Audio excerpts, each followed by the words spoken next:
Following what has been a crazy offseason so far in both the MLB and the Toronto Blue Jays, Ross Atkins has come out and revealed his master plan for the rest of the offseason. He's revealed that a trade is likely incoming. We're going to break down these reports and discuss what it means going forward as the Jays prepare for spring training. We also have Max Scherzer coming out and revealing the truth behind signing in Toronto, as well as revealing some interesting details surrounding his health. Stay tuned for all that in this episode, folks. Before we get to it, if you're a part of that 71% and aren't subscribed to the channel, this is the place to be for daily Jays content. And if you're a part of that percentage, make sure to hit that subscribe button. Thank you guys again for your continued support as we continue to pump out videos, or I continue to pump out videos for you all. Ladies and gentlemen, there's a lot to go over today. Now, most importantly, there are some things surrounding Ross Atkins. We also have Max Scherzer coming out and breaking the silence for the first time since being signed by the Toronto Blue Jays. So, lots to go over today. Let's dive right into it. There's a few different things here. And there was also an article dropped by Schneider, a bunch of different things. I want to start with in Ross Atkins' press conference. He revealed some wild information, not some wild, but a little bit wild information surrounding what their trade deadline plan is. And it has Jays fans a little bit concerned to a degree. So he said, we'll never stop on that front if there's a way to do it when talking about upgrading their roster. If there's a way to upgrade any aspect of a roster, whether it's run prevention, run scoring to our bullpen, it'd be hard to add to the rotation at this point unless it's to increase depth. On the position player group, if there's a way to increase our depth, we'll look at that. I think at this point, it would require a team for us to add it would require a trade, for us to add to the team. It doesn't have to, but it most likely would be the case. So we've been talking about a lot of different players for the Toronto Blue Jays, whether that be Alex Bregman, whether that be Pete Alonso, all these different free agency targets. I had a video earlier today specifically talking about JD Martinez because I think he would be a great fit to platoon against lefties. But it seems at this point, according to Ross Atkins, the likelihood of a signing in free agency is a little bit lower than it once was. Now, he didn't rule it out. He said that this would most likely be the case, but it doesn't have to be. And I think that is because they still have an offer on the table for Alex Bregman. But at this point, a trade is a lot more likely than the Alex Bregman signing or any of the other signings, which does make sense because if you strike out on Alex Bregman, no one else really screams at you besides JD Martinez. Now, as you start to think about some other things in this, it seems that when it comes to run prevention, scoring, and our bullpen, I do think there's a likely chance that they still add one more piece to the bullpen. At this moment, they do not have a lefty available in the bullpen, so obviously you'd assume they're going to work towards upgrading the bullpen group there. However, when he talks about the position player group, if there's a way to increase our depth, we'll look to do that. Now, he's talking about depth, and you can see this here from Rob Wong. Depends on how you want to interpret depth, but really hope that the Jays add one more bat that could be a meaningful regular. And I tend to agree with this. I think at this juncture and at this point for this Toronto Blue Jays team, you need to add one more meaningful, impactful bat. Now, it doesn't have to be necessarily a guy who's going to play every single day, but a guy like JD Martinez, a guy that can platoon against lefties, or even obviously Alex Bregman. When you're looking at the current outlook of this team, it's hard to get super excited about the offensive pieces that they have. Now, there's some interesting things. He also went on to say some other quotes. Atkins suggested that the bullpen is the one area where the Jays could potentially add, and in terms of position players, if there's a way to increase our depth, we'll look to do that. Tellingly, he added that at this point, it required a trade for us to add to the team. It doesn't have to, but most likely would be the case. And talking about trades and position players, we've seen Luis Robert thrown around. We've seen a lot of different guys. I think the trade market is a lot more likely at this point than a lot of fans may have initially thought. Of course, they spent a fair bit in the bullpen. On the bullpen, they got Jeff Hoffman. They obviously made the trade and got Nick Sandlin.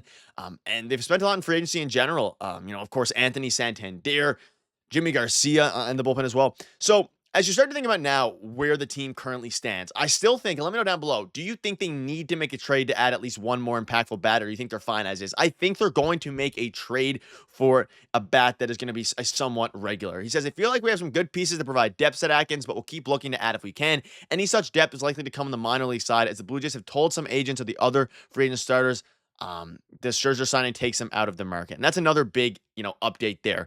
You can see this here. This is from Schneider, as the Blue Jays have told some agents of other free agent starters that the signing from Scherzer takes them out of the market, which makes total sense. And this is specifically talking about starting pitching. So we know the Jays aren't going to be looking at more starting pitchers. We saw Jack Flaherty, someone the Jays have been linked to and reported to be in on, sign elsewhere since the Jays went for Scherzer. And I'm happy with the Scherzer signing. I think it makes a ton of sense.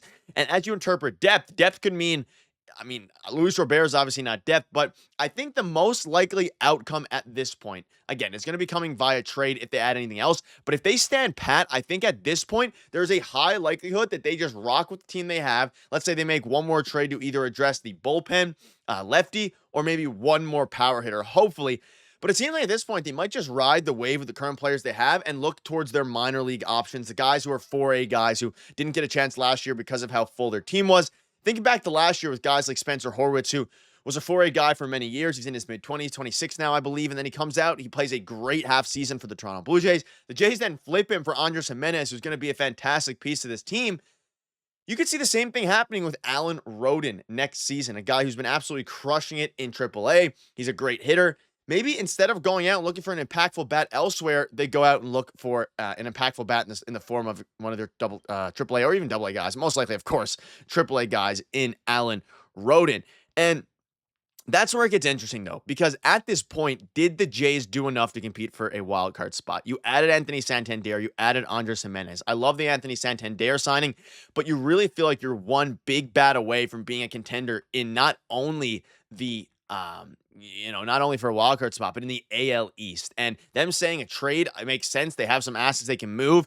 I think they're going to make a pretty big trade this offseason. That would be my guess.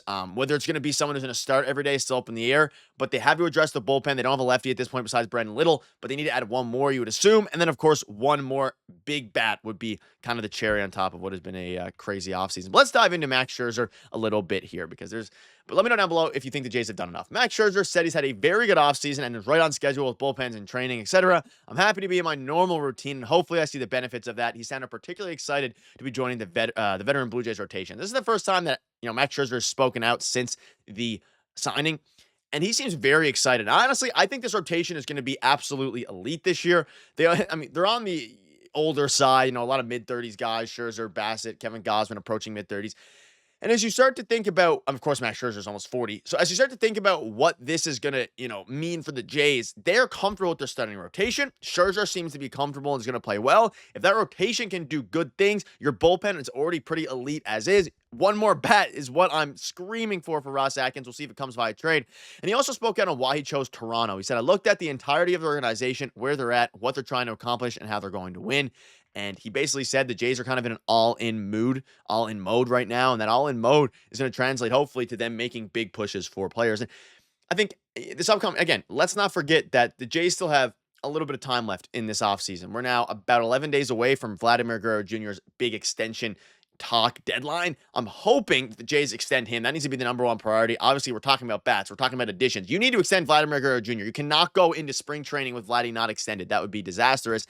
And regarding Max Scherzer, one final comment about his injuries and health. I've had a very good offseason so far. I've been able to do everything normal ramp up in the throwing, right where I need to be in terms of my bullpen progression. So he's locked in. He seems healthy. He seems, healthiest he's been in a very long time. If you can get great production out of him, you get some solid production out of maybe a couple of AAA guys. If they're not going, I do think a trade is going to come. However, there is a good chance to go with the Alan Roden route. Either way, a big move is hopefully going to be on the horizon. If it is, it's not going to be in the form of a signing unless something changes in the Alex Bregman front. We still have some updates surrounding Alex Bregman, which we'll break down in future videos. I do ultimately think that they're still in on Bregman. However, even if they were heavily in on Bregman, I don't think Ross Atkins would leak any of that.